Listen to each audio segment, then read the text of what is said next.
Ja, vi vil gerne bevise Pythagoras sætning, som er AN plus BN er lige med CN. Og hvis det vi så egentlig gerne vil bevise, det er, at arealet af ACKD, som er den her, er det samme som arealet af AEFJ. Yes. Så vi har, og vi starter så med at lave sådan en linje her imellem, for sådan at skille dem. Og det er første halvdel, vi beviser, altså venstre halvdel. Og vi har vores sætning 141, som siger, når et parallelogram og en trekant har samme grundlinje og ligger mellem samme paralleller, er parallelogrammet dobbelt så stor som trekanten. Og det vil altså sige, at ACKD er det samme som den her trekant,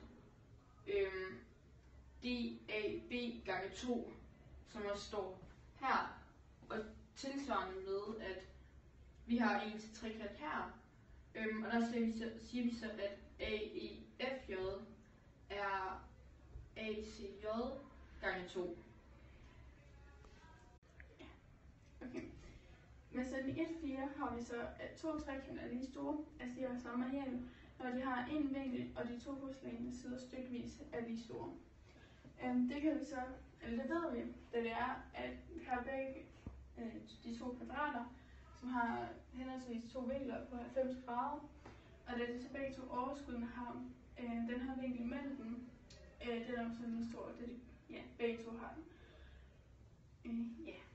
Og det kan vi så koble sammen med, at vi så ved, eller vi kan så sige, at trekant DBA er den samme som A eller CAJ.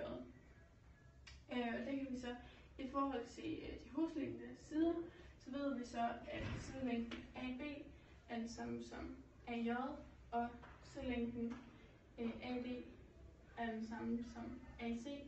Så ved vi så, at da trekanten CAJ har siderne AC og AJ, og den anden trekant DAB har siderne DA og AB, og dermed må de så også være lige store. Det kan vi så koble sammen med aktion 1, som siger størrelse, som er lige store med samme størrelse, er også lige store. Og dermed kan vi så også konkludere, at de to trekanter er lige store. For tidligere har vi så også kunnet konkludere, at det her parallelogram, altså AEJF, er det dobbelte af trekant CAJ, og det samme konkluderede vi med kvadratet ADKC i forhold til trekanten DBA. Og da vi ved, at de to trekanter er samme størrelse og har samme areal, og vi har sat lige med henholdsvis parallelogrammet og kvadratet, så kan vi så også sætte kvadratet ACKD lige med parallelogrammet AEFJ. Yes, okay. Vi ved, at Pythagoras er bevist, hvis arealet af CBGL er lige med arealet af EBFH. Altså hvis denne her er lige med den der. Yes. Okay. Og imellem, så har vi så taget nogle parallelogrammer ind, og imellem det ene parallelogram, eller imellem parallellerne, der ligger der et parallelogram, CBGL. Det kan ses her. Og det deler en grundlinje mellem trekanten ABG, som der også ligger mellem parallellogramerne. Og den grundlinje, de deler, det er nemlig GB, for trekanten den ligger her, og parallelogrammet det ligger her. Og vi har så imellem de andre paralleller, der ligger her, der har vi et parallelogram, der hedder EBFH. EBFH, altså her. Og det deler en fælles grundlinje med CBH-trekanten, der ligger her. Og deres fælles grundlinje, det er BH. sige fint. Og ifølge vores sætning 1,41,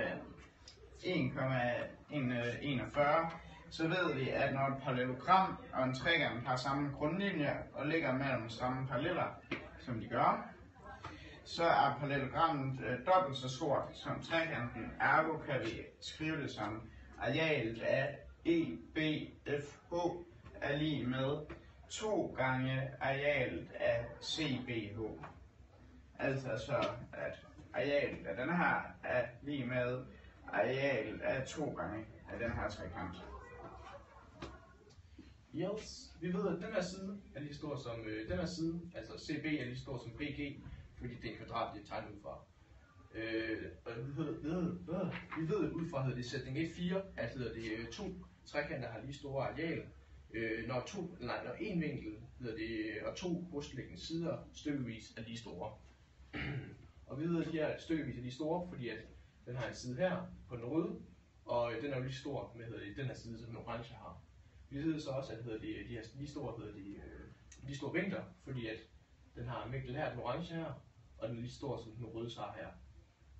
Så ud fra fra sætning 1,4, så ved vi så, at parallelogrammets firkant hernede, den er 2 gange areal af den røde, og der vil vi sige, at den oranges areal plus den røde areal er lige med parallelogrammets areal.